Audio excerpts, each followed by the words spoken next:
One of the atomic reactors at the Chernobyl atomic power plant near the city of Kiev was damaged, and there is speculation in Moscow that people were injured and may have died. Chernobyl, one of the most radioactive places on Earth, is a name that still echoes like a warning.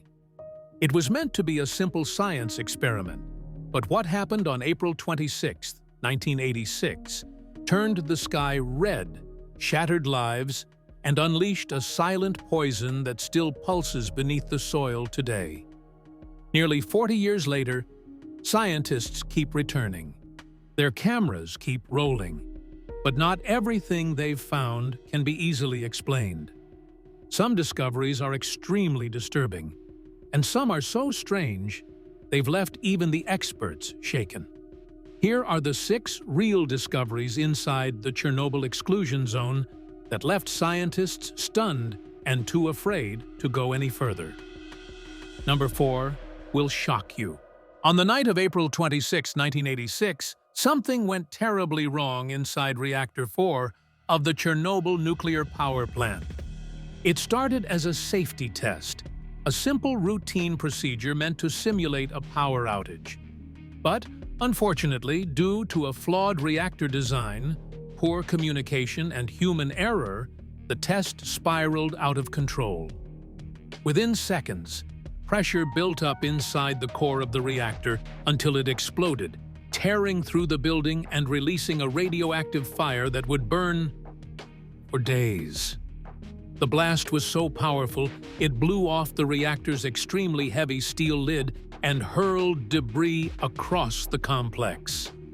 But the true horror wasn't the explosion. It was the invisible cloud of radioactive isotopes that spread across Europe. Unfortunately, thousands of people were exposed, and they were forced to evacuate their homes and towns almost immediately. And for the next several decades, the region became a no-go zone for most of the world. But scientists couldn't stay away forever. As the area was sealed off, a network of cameras, sensors, and research devices was installed to monitor what was left behind. What they captured, decades later, would not only defy science, but would send chills through even the most experienced researchers. 6. The Red Forest, nature's most radioactive graveyard. While the immediate devastation of the explosion that night was unimaginable, one of the long-term impacts was the creation of a dead zone that later became known as the Red Forest. This area, located just a few kilometers from the plant, is now one of the most radioactive places on Earth, and a haunting reminder of the night that everything went wrong. The Red Forest, named after the reddish-brown hue that overtook the trees, became an eerie graveyard that replaced an environment where life once thrived. The trees, poisoned by the intense radiation, withered and died in droves, their needles turning from green to a startling reddish-brown. It looked as though nature had painted the trees in a deathly color. These eerie scenes were witnessed by scientists and the crew that was sent to clean up the environment shortly after the explosion. And in many ways, this red forest has remained a painful reminder and a symbol of how nature can be ruined by the mistakes of humans. Immediately after the explosion happened, authorities quickly recognized how extremely dangerous the radioactive contamination in that area could be. And so, the Red Forest was declared a place too dangerous for not just humans, but for wildlife as well. The area became a forbidden zone, a no-man's land where radiation levels were so high that it became unsafe for people to remain for even the shortest periods. In fact, the official exclusion zone, which covers a vast stretch of land around the plant, was put in place, and the Red Forest became part of it. But in the decades that followed, scientists became curious about the Red Forest, and so they flocked to the deserted area to see the ruins and understand the effects of radiation on the environment. But nothing could have prepared them for what they found. It was discovered that even after so many decades, the radiation levels in the Red Forest remained intensely high. With certain areas delivering a year's worth of typical human radiation exposure in just a few hours. In fact, some parts of the forest are still considered so dangerous that they are avoided by both workers and researchers. Research has revealed that certain areas within the Red Forest are still highly contaminated with cesium-137, as well as strontium-90, two radioactive elements released by the explosion. These contaminants are known for their ability to persist in the environment for decades and even centuries. In fact, some researchers believe the radiation has turned the land into a radiation tomb, with the forest itself locked in a permanent state of decay. Despite the grim findings, the Red Forest is not entirely devoid of life. In fact, some species of plants and animals have been found to adapt to the extreme radiation levels. However, it came at a cost, one that's so shocking. The discovery left scientists completely stunned. But before we get to that, it's important to understand just how devastating the long-term impact that 1986 disaster has had on the ecosystem. A team of researchers decided to monitor the Red Forest through a series of motion-activated cameras. These cameras were initially set up in key areas of the forest, where researchers expected to capture footage of wildlife returning to the area over time. But what they found instead was both surprising and chilling. The cameras revealed very little activity in the most contaminated sections of the forest. While there were occasional glimpses of animals like wild boars and foxes near the outskirts of the zone, the footage inside the heavily contaminated core of the exclusion zone showed little to no signs of life, movement, or activity. Scientists were puzzled because, although some other parts of Chernobyl's exclusion zone have seen a return of wildlife, the core of the Red Forest seems to remain almost completely lifeless. This lack of animal presence points to something that scientists are still grappling with. They discovered that animals, instinctively, avoid the most contaminated parts of the Red Forest. It's as though they sense danger, as if the radiation is so potent that it repels them. The truth is, whether by instinct or through some genetic memory, wildlife seems to recognize the deadly nature of that zone and steers clear of the areas that have absorbed the most radiation. The cameras, while confirming the absence of certain species, have also shown the disturbing reality of radiation's effect on the area. Because the wildlife that did venture close to the contaminated zone began displaying abnormal behavior by running away from the camera traps or avoiding direct paths, as though the radiation itself was telling them to leave. And so, it became very clear that the forest's radioactive threat wasn't just in the air, but in the very soil and plants that the animals might touch or consume. But the real question is, how does this radioactively altered landscape affect the animals that dare to enter it? What's happening to them, deep within this radioactive graveyard? It turns out that this eerie absence of life in the Red Forest's radioactive core hints at a darker truth, one that even scientists are struggling to understand. The animals that venture into these dangerous zones aren't just surviving. They're transforming in ways no one could have anticipated. By wildlife mutations and adaptations, nature's unlikely comeback.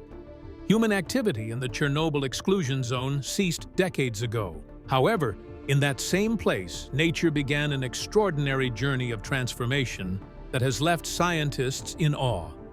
While the remnants of human habitation continue to decay, wildlife has slowly and finally returned to Chernobyl.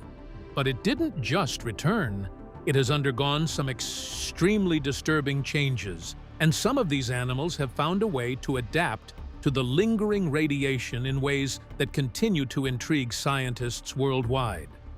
Perhaps one of the most striking examples of adaptation is found in the eastern tree frog, also known as Hyla orientalis. Typically, these frogs have a bright green skin coloration. However, within the exclusion zone, these frogs have developed an unusual and significantly darker skin pigmentation. Deeper research by scientists revealed that this change is attributed to increased melanin levels, which can help to protect the frogs against ionizing radiation. In fact, researchers also discovered that the darker coloration not only gives the frogs a survival advantage, but is more pronounced in frogs from areas with higher radiation levels at the time of the accident. And this just proves that nature responded to the historical disaster in Chernobyl with an extremely intriguing evolutionary mutation. But these frogs are not the only animals experiencing the mutation. Birds, particularly barn swallows in the region, have also been extensively studied by scientists. Between 1991 and 2006, scientists observed a higher incidence of physical deformities in these birds compared to populations outside the exclusion zone. The scientists found abnormalities such as deformed beaks, albinistic feathers, bent tail feathers, and deformed air sacs. But that's not all. They also discovered that the affected birds exhibited reduced reproductive success, smaller brain sizes, malformed sperm, and even cataracts. The scientists decided to dig even further, and what they discovered was even more disturbing. They reported high frequencies of albinism and tumors in free-living birds around Chernobyl, and in a sample of 1,669 birds captured between 2010 and 2012, researchers recorded 111 cases of partial albinism and 25 cases of tumor formation, correlating with varying levels of background radiation. But it's not just about the birds and the amphibians, because scientists also discovered that mammals in the exclusion zone have also exhibited notable changes.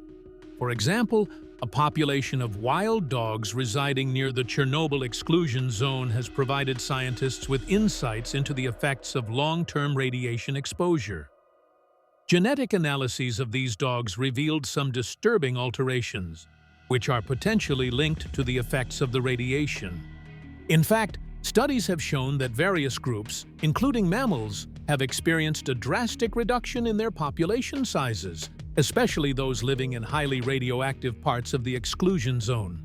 However, despite these observations, the scientific community remains divided on the long-term implications of radiation on wildlife genetics and health. Some researchers argue that the mutations and adaptations observed happened due to nature's resilience and ability to evolve under stress. However, others are warning that these changes may have some unforeseen consequences and could potentially affect the health of future generations. For instance, while certain studies have found that the Chernobyl accident survivors, especially the children, had no significant increase in DNA mutations, it's not the same for animals, as other studies have documented elevated mutation rates in various species within the zone. And this has fueled even more debates between researchers and scientists on the full impact of radiation on living organisms. But these mutations aren't the most shocking discovery in Chernobyl, because as scientists watched birds hatch with bent beaks and frogs change their very skin to survive, a deeper question arose. Was all of nature merely adapting, or was something else thriving? Because buried deep in the ruins of Chernobyl's radioactive core, researchers stumbled on a life form that wasn't just surviving radiation. It was feeding on it, it. And what they found next completely shattered what they thought they knew about the limits of life on Earth. 4. The fungus that feeds on radiation. When most life fled or withered under the invisible blanket of radiation in Chernobyl, something else began to thrive. In the shadowed ruins of Reactor 4, where the air still hums with danger, scientists discovered an unlikely survivor. They discovered fungi, but not just any fungi. These were dark, resilient, and doing something previously unthinkable: feeding on radiation. In the early 2000s, When researchers were exploring the highly contaminated reactor building, they noticed black mold growing steadily on the walls, even in areas with extremely high radiation levels. These fungi weren't just surviving, they seemed to be flourishing. But the big question was, in a place where every living thing was dying, how were they surviving?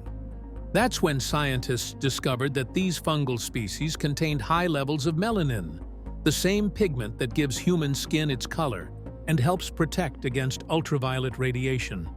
But in these fungi, melanin wasn't just a passive shield, it was doing something extraordinary. According to a 2007 study, researchers found that melanin-rich fungi, such as Cladosporium sphaerospermum and Wangiella dermatitidis, might be using a process known as radiosynthesis to survive. Just as plants use chlorophyll to turn sunlight into energy through photosynthesis, these fungi in the ruins of Chernobyl may be using melanin to convert gamma radiation into chemical energy. In other words, radiation wasn't a threat to them. It was actually a food source. This discovery stunned the scientific community. These fungi were essentially turning one of the most lethal forces on Earth into life-sustaining fuel. Inside the Chernobyl reactor, where human presence is still limited to short visits in hazmat suits, these dark organisms were quietly multiplying, undisturbed, efficient, and eerily at home. In 2016, NASA took notice. Intrigued by their potential, researchers even sent samples of Cladosporium sphaerospermum to the International Space Station just so they could see if these radiation-loving organisms could be used to shield astronauts from cosmic radiation on deep space missions. The results were quite promising. In fact, scientists were elated to discover that this humble mold from a nuclear wasteland might one day help protect humans on Mars.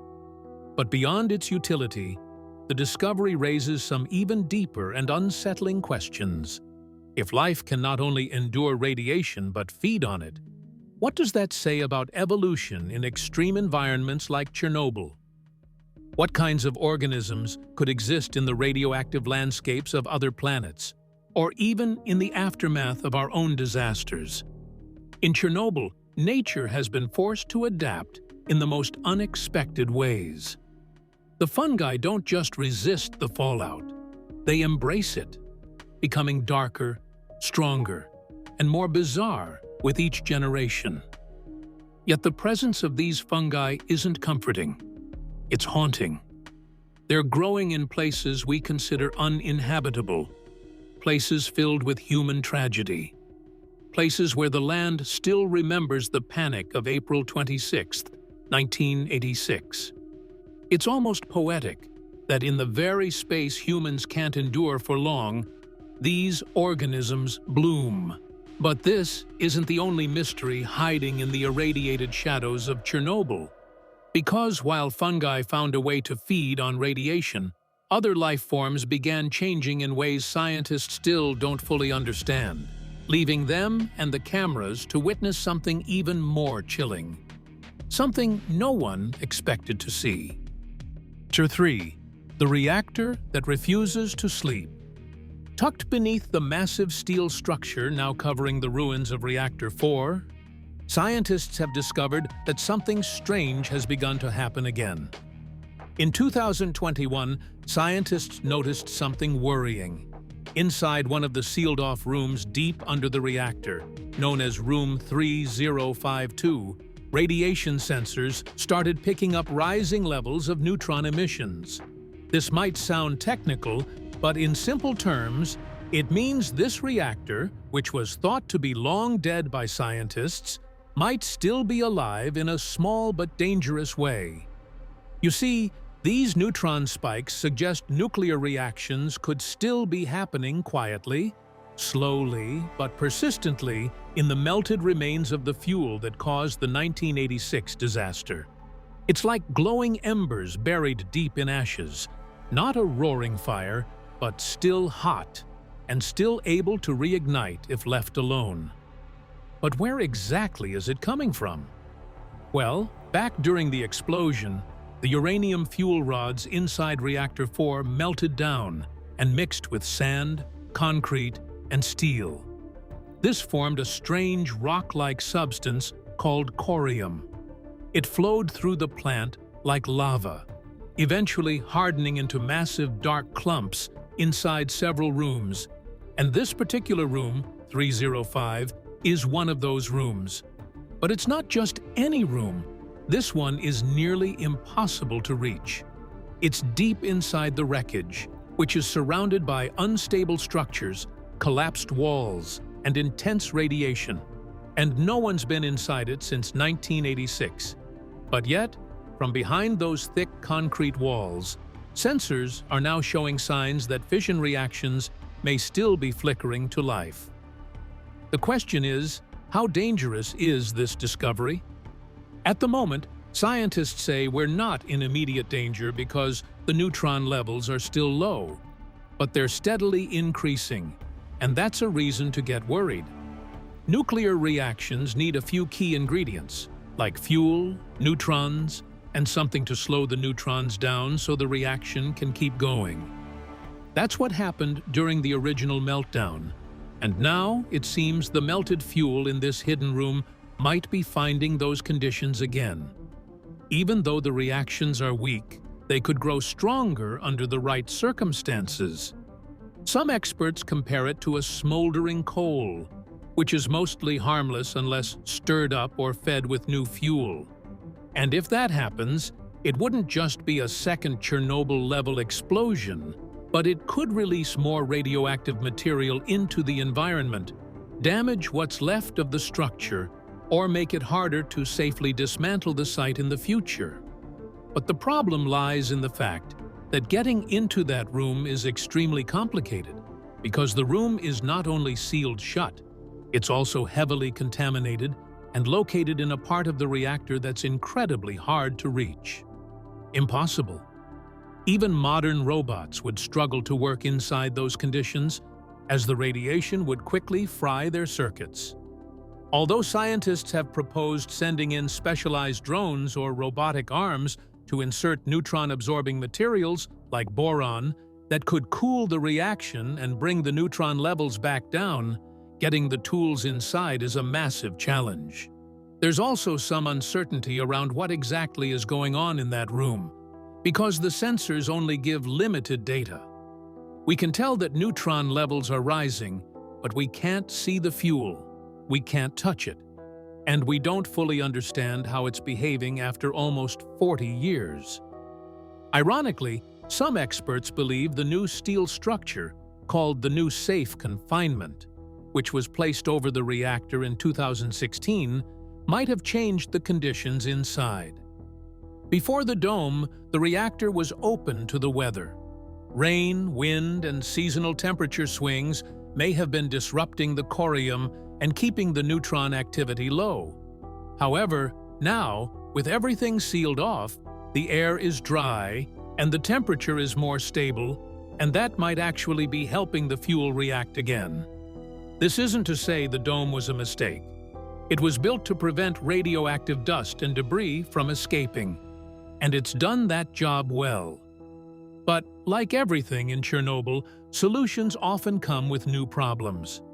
Right now, scientists are watching closely. Sensors are tracking the neutron levels day by day, looking for signs that the reaction is accelerating or stabilizing. Time is still on our side, but the growing emissions are a warning. But there are other mysterious signs that point to the possibility that Chernobyl may be warning us. 2. The glow that defied the darkness. As night falls over the remains of Reactor 4, the sky above the Chernobyl Exclusion Zone is often illuminated by a strange, eerie blue glow. These mysterious lights, with a blue-violet color, look almost otherworldly in their intensity and have baffled scientists and intrigued visitors for years. They flicker above the reactor's ruined core, visible even through thick clouds of radioactive dust.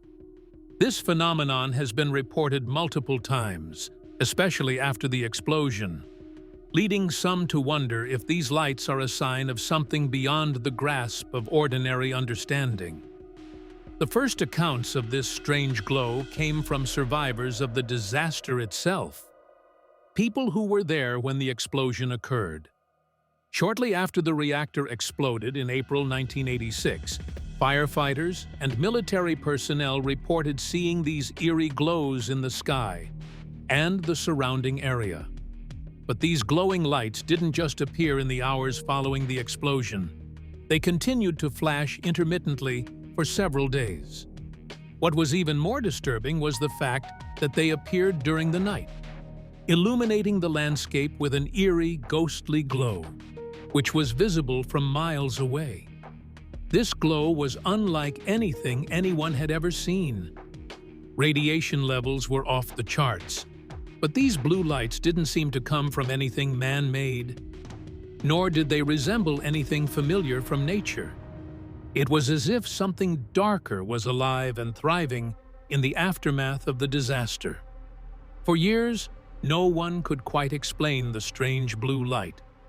Some speculated it was some kind of supernatural phenomenon, while others linked it to the intense radiation that had filled the air after the explosion.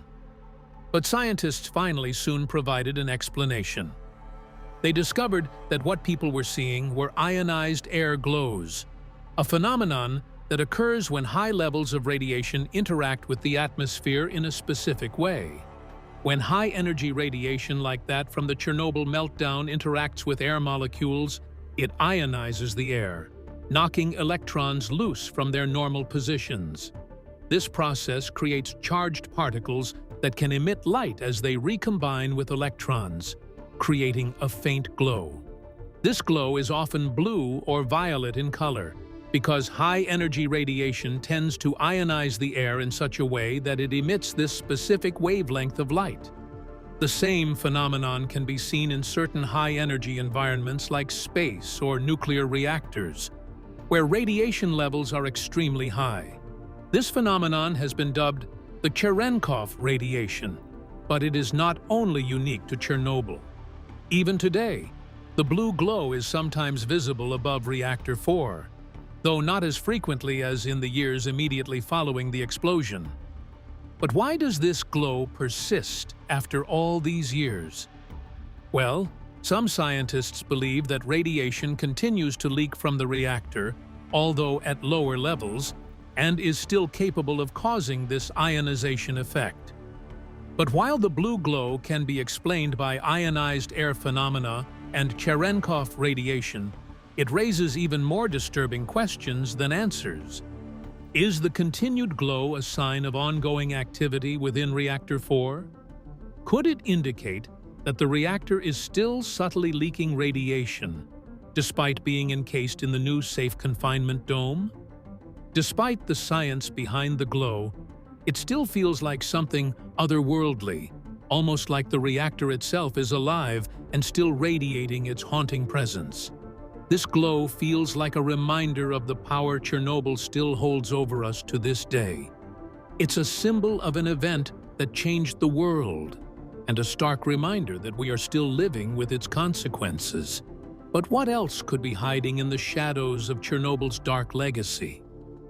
Just when it seemed the story of Chernobyl had settled into eerie silence, something unexpected just broke through the stillness. And it holds a controversial future for this haunted zone that only a few could have ever imagined. 1. A new future for Chernobyl? In early 2022, as Russian forces advanced into Ukraine, something unsettling began to unfold deep within the Chernobyl Exclusion Zone, something so disturbing no one had prepared for. Amidst the war, satellite data and ground sensors lit up with alarming news that radiation levels in the zone were rising fast. These weren't minor fluctuations. They were sharp spikes picked up across multiple monitoring systems. In a region long thought to be slowly stabilizing, this sudden increase immediately raised red flags within the global scientific community. The Ukrainian State Agency for Exclusion Zone Management was quick to react. Officials initially attributed the spikes to a very simple explanation. They said the heavy movement of Russian military vehicles, such as their tanks and armored trucks, churned through the fragile topsoil of Chernobyl's contaminated grounds, and this possibly led to the unearthing of radioactive particles that had settled deep in the earth over decades. But as the data poured in, other theories began to surface.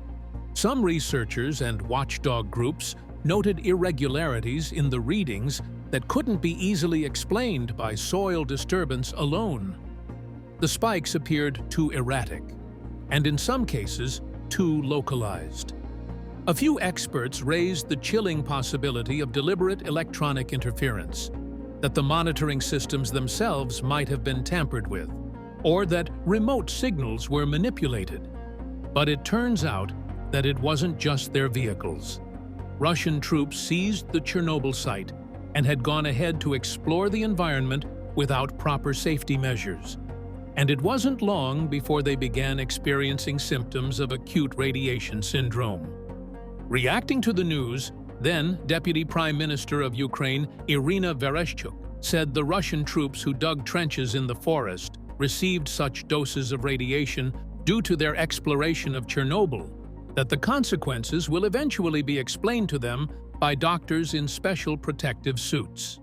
While no conclusive evidence has confirmed sabotage by Russian troops, the incident revealed something deeper and disturbing. Chernobyl's radiation monitoring infrastructure could be more vulnerable than scientists thought. Decades of underfunding, limited oversight, and geopolitical instability have all taken a toll. The idea that such a dangerous site could be manipulated, physically or even digitally, shook confidence in the region's safety protocols. Even more concerning is the fact that many of these sensors are the world's early warning systems. If something were to go wrong in Chernobyl again, it's these very tools that would be expected to sound the alarm. And in a world still grappling with the threat of nuclear conflict, that realization hit hard. And yet, just as the world was catching its breath from this scare, news broke of a surprising, controversial proposal. Despite the area's dark history, Ukraine announced that Chernobyl might soon become the site of a new kind of nuclear experiment that involves the installation of small modular reactors. These aren't your typical hulking power plants. These reactors are designed to be safer, more efficient, and more flexible than their traditional counterparts. Ukraine, like many nations, is looking toward these reactors as part of a cleaner, more sustainable energy future. And for some, in the country's scientific and political circles, Chernobyl represents more than just a cautionary tale. It's an opportunity to discover and achieve more. By turning the exclusion zone into a hub for cutting-edge nuclear research, Ukraine hopes to reclaim the narrative. Instead of a place defined by disaster, they hope that Chernobyl can be a place that symbolizes resilience, progress, and redemption. But, of course, not everyone is convinced. Many scientists warn that any new nuclear development in the region must be approached with extreme caution because the structural integrity of existing facilities, the risk of lingering radiation hotspots, and the political instability of a war-torn region all make this an extremely risky gamble. Still, pilot projects are already being considered, and feasibility studies are underway. If successful, Ukraine wouldn't just be rewriting the future of Chernobyl, it could be reshaping the future of nuclear energy itself. But what do you think? Should Chernobyl be left alone, or can it be transformed for good? Tell us in the comment section below. If you enjoyed this video, don't forget to click on the next video on your screen, like this video, and subscribe to our channel for more updates.